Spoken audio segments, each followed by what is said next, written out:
हम यहाँ पे एग्जाम्पल के तौर पे एक या दो फंक्शंस को इम्प्लीमेंट करके देखते हैं। जैसे कि इसने यहाँ पे एक एग्जाम्पल मेंशन किया है। लेट्स से कि आप यूजर से एक इनपुट टेक्स्ट फील्ड है हमारी, और उसके अंदर आप यूजर से कोई टाइटल जो है वो गेट कर रहे हैं। तो अब इस टाइटल को या इस टेक्स्ट फील्ड को आप किस तरह से सैनिटाइज करते हैं इस डेटा को, ठीक है। तो उसके लिए वर्डप्रेस हमें प्रोवाइड करता है sanitize underscore text underscore field का फंक्शन। आप इसकी डिटेल्स को अगर आप देखना चाहें तो आप इस लिंक पे क्लिक करके देख सकते हैं। तो ये क्या करता है, sanitizes a string from user input और from the database, checks for invalid UTF-8 characters. ये जो आपकी डिफॉल्ट जो कैरेक्टर इनकोडिंग होती है वो UTF-8 है, और अगर कोई जो यूजर ने इनपुट ऐड की है वो अगर वैलिड UTF-8 नहीं है तो ये उसको वैलिडेट करेगा या चेक करेगा। It converts single angle bracket characters two entities. अब इनको ये इस तरह की जो एंगल ब्रैकेट्स हैं इनको ये उसके कोरिस्पॉन्डिंग एंटिटीज के अंदर कन्वर्ट कर देता है। क्योंकि अगर आप नोट करें तो इस तरह की जो चीजें हैं ये हम यूजुअली टैग्स के लिए इस्तेमाल कर सकते हैं, ठीक है।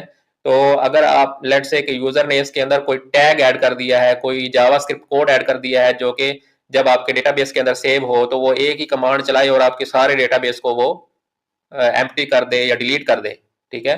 तो इस तरह के जो स्क्रिप्ट टैग्स जो होते हैं उनको अवॉइड करने के लिए ये प्रॉपर एक लॉजिक इंप्लीमेंट करता है जिसके जरिए वो इन टैग्स को उसके कॉरेस्पॉन्डिंग एंटिटीज के अंदर कन्वर्ट कर देता है, ताकि ये एंगल ब्रैकेट कंसिडर हो, ये कोई कोड इसके अंदर मलिशियस कोड जो है वो इसके अंदर रन ना हो सके, ठीक है। It removes line breaks, tabs and extra white spaces. तो अगर आपके टेक्स्ट के अगर अंदर कोई एक्स्ट्रा वाइट स्पेसेस एडेड है या extra empty white lines added हैं तो ये उनको भी रिमूव कर देता है एंड सो ऑन। तो इस तरह के कुछ सिक्योरिटी को इम्प्लीमेंट करने के हवाले से जो फंक्शंस हैं वो ये वाला फंक्शन जो है ये ऐड करता है, ठीक है। और जब भी आप टेक्स्ट फील्ड यूजर से टेक्स्ट फील्ड के अंदर कोई डेटा गेट कर रहे हैं तो उस टाइम पे आप अपनी उस इंफॉर्मेशन को सैनिटाइज करते हैं, sanitize underscore text underscore field के फंक्शन को इस्तेमाल करते हुए। तो जस्ट आपने ये करना है कि जो भी आपका वो यूजर से आप गेट कर रहे हैं वैल्यू, उसको आपने इस फंक्शन को पास करना है। तो आपको जो उसकी आउटपुट है वो एक सिक्योर्ड फॉर्म के अंदर वो रिटर्न कर देगा, और फिर उसको आपने वेरिएबल के अंदर सेव किया और उसको आपने फिर मेटा बॉक्स के अंदर अगर आप सेव कर रहे हैं या आप ऑप्शंस के टेबल के अंदर सेव कर रहे हैं तो फिर आपने उस सैनिटाइज डेटा को आपने उसके अंदर सेव करना है डेटाबेस के अंदर। आपने जो यूजर की इनपुट है उसको डायरेक्टली सेव नहीं करना, बल्कि प्रॉपरली उसको सैनिटाइज करके तो फिर उस सैनिटाइज डेटा को आपने डेटाबेस के अंदर सेव करना है। तो हम इसको प्रैक्टिकली करके देखते हैं। तो अगर हम अपने कोड के अंदर आए, तो अगर हम अपनी फाइल के अंदर आए विच इज common-core.php, तो यहाँ पे आपको याद होगा कि हमने एक मेटा बॉक्स जो है वो ऐड किया था, और मेटा बॉक्स के अंदर हमने मुख्तलिफ इनपुट फील्ड जो है वो ऐड की थी, ठीक है, जहाँ पे हम यूजर से कुछ उसकी इंफॉर्मेशन गेट कर रहे थे।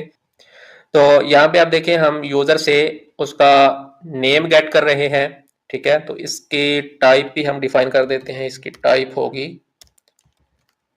टेक्स्ट, क्योंकि हम यूजर से टेक्स्ट गेट कर रहे हैं। नेम जो है वो यूजुअली टेक्स्ट की फॉर्म ही होता है, ठीक है। तो हमने इसकी टाइप भी ये कर दी। अब ये हमारी जो है ये एक टेक्स्ट फील्ड है, तो इसको हम इस डेटा को जो यूजर एंटर करेगा इसको हम सैनिटाइज करेंगे। तो इसको जब हम सेव कर रहे हैं डेटाबेस के अंदर, तो सेव की एक्शन हुक जहाँ पे हमने यूज की है, तो अगर आप यहाँ पे आए इस फंक्शन के अंदर हम इस डेटा को सेव कर रहे हैं। तो अभी आप देखें जो इस प्लगइन बुक ऑथर है इसकी वैल्यू हमें इस वेरिएबल के अंदर मिल रही है, और हम इसको डायरेक्टली डेटाबेस के अंदर सेव करवा रहे हैं, जो कि सिक्योरिटी के हवाले से वर्डप्रेस इसको रिकमेंड नहीं करता। अभी अगर आप इस फॉर्म में डेटा को सेंड करेंगे, सेव करेंगे, तो आपका जो डेटा है वो सिक्योर्ड नहीं है, ठीक है। इसके अंदर यूजर कुछ भी इंफॉर्मेशन ऐड कर सकता है, और कोई अगर उसने रॉन्ग इंफॉर्मेशन चाहते हुए या ना चाहते हुए ऐड कर दी तो आपका जो डेटाबेस है वो डिलीट हो सकता है या रिमूव हो सकता है। वो डिपेंड करेगा कि उसके अंदर उसने किस तरह का डेटा ऐड किया। तो इसको सबसे पहले हम इस वैल्यू को सिक्योर करेंगे बिफोर इसके कि हम इसको सेव करें। तो यहाँ पे हम एक वेरिएबल बना लेते हैं book underscore author is equals to, और फिर इस डेटा को हमने सैनिटाइज करना है, तो उसके लिए हमारे पास फंक्शन है सैनिटाइज। अब चूंकि ये टेक्स्ट फील्ड है, ठीक है, तो सैनिटाइज टेक्स्ट फील्ड को सैनिटाइज करने के लिए हमारे पास फंक्शन होता है sanitize underscore text underscore field, और इसको हम इसकी वैल्यू पास कर देंगे जो हमें यूजर से मिल रही है और एंड पे हम सेमीकोलन ऐड कर देंगे।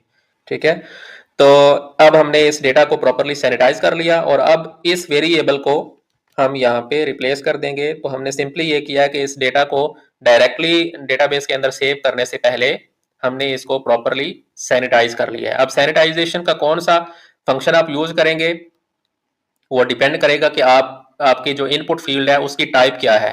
अगर वो टेक्स्ट फील्ड है तो उस केस में आप ये वाला फंक्शन यूज करेंगे। इसी तरह नेक्स्ट अगर आप देखें तो हमने एक ऑथर ईमेल का भी एक जो है इनपुट फील्ड ऐड की थी। ये आई थिंक वीडियो के अंदर रिकॉर्डेड नहीं है, ये हमने बाद में ऐड की थी। और यहाँ पे हम ऑथर का जो ईमेल है वो गेट कर रहे हैं और इसकी हम टाइप इसको दे देते हैं, type is equals to email. ठीक है, तो अब ये जो है इसके अंदर यूजर ईमेल एड्रेस एंटर करेगा। तो इस ईमेल को अगर आप वैलिडेट करना चाहें या इसको अगर आप सैनिटाइज करना चाहें तो इसके लिए हमारे पास एक फंक्शन होता है सैनिटाइज अंडरस्कोर ईमेल का। ठीक है, तो हम इस फंक्शन को यूज करेंगे। इसको हम कॉपी कर लेते हैं, कंट्रोल सी, और यहाँ पे हम एक वेरिएबल बना लेते हैं author underscore email is equals to, यहाँ पे हम वो फंक्शन लिखेंगे सैनिटाइज अंडरस्कोर ईमेल का, एंड पे सेमीकोलन, और इसको हम इसकी वैल्यू पास कर देंगे जो हमें इस वेरिएबल के अंदर रिसीव हो रही है वो हम इसको पास कर देंगे। तो अब हमें ये जो डेटा है ये सिक्योर्ड फॉर्म में मिल जाएगा और ये फिर वेरिएबल हम अपने यहाँ पे यूज कर लेंगे जहाँ पे हम इसको मेटा बॉक्स के अंदर सेव कर रहे हैं। इसको हम सेव कर देंगे।